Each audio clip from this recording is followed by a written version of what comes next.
I'm Monsignor Bruce Miller of Sacred Heart Church in Pineville, Louisiana. We have struggled for a while now trying to send out our service on Facebook and on YouTube. We had a number of technical issues, but we're speaking to you today because we believe we have finally solved those issues, and we wanted to share because we did not learn all the things we now know from one source. So here we go. With me are some of the technical gurus around here. I'm certainly not one of them, although I've given it my best shot. So we have Cole Churchman. And behind the camera right now is Dustin Summerall. So we want to tell you what we found, and we're using Switcher Studio, number one. We're using Switcher Studio. And Cole, you want to talk about the other elements? Yeah, sure. We're using Switcher Studio to wirelessly connect to multiple iPhones set on tripods, so we're able to switch between camera positions during the middle of the service. If you're not familiar with that, I'm sure there's several YouTube videos on that. The problem we found with it is that they all have to be on the same wireless network, and with our wireless network, which is pretty hefty, we were struggling with the uploading factor of live streaming. So the solution we came up with was probably a little unique. We're able to connect a network cable directly to the iPad through various means.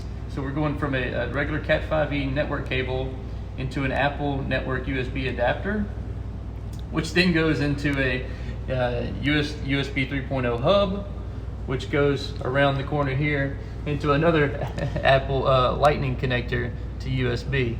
And the reason we went to the hub and not directly, I'll tell you now, is because we have a secondary USB device, which is very important for live, was to get good sound. We're using the PreSonus AudioBox iOne, and we simply have this green cable here is a patched feed from our soundboard. So we're able to control the actual sound that's going directly live. But both of these being USB devices, we needed a way uniquely to get in there.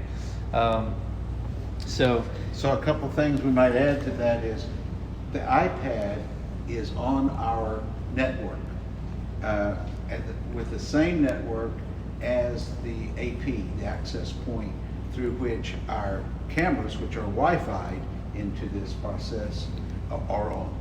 But the iPad, we've turned off the Wi-Fi on the iPad, and everything is coming to the iPad through the network connection, through the internet connection that connects us to our network.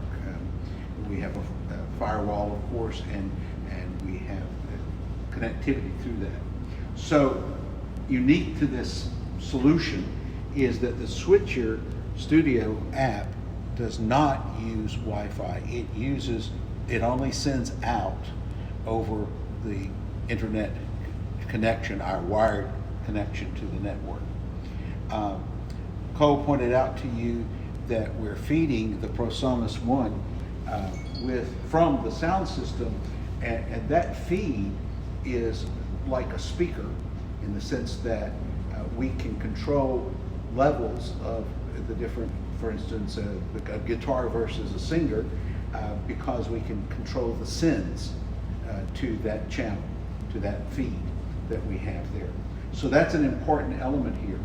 The StarTech hub is plugged, as you saw, into this dongle, which is the camera and the power feed, but everything coming to the iPad is coming from that hub. So that hub is very key to this process. We discovered the two real discoveries we made, in addition to running things through the PreSonus to get all of our sound and being able to balance the sound. The real discoveries we made was the need for this USB hub and to turn off the iPad's Wi-Fi connection so that it would use the connection to our network. And the other thing that seems to be required from what I've seen is that the dongles, the connector to the network and the one that connects the USB hub to the iPad must be Apple to be sure that they will work effectively. So that is really, in sum, everything we have discovered and need to know and never found in any other place. Have a great day.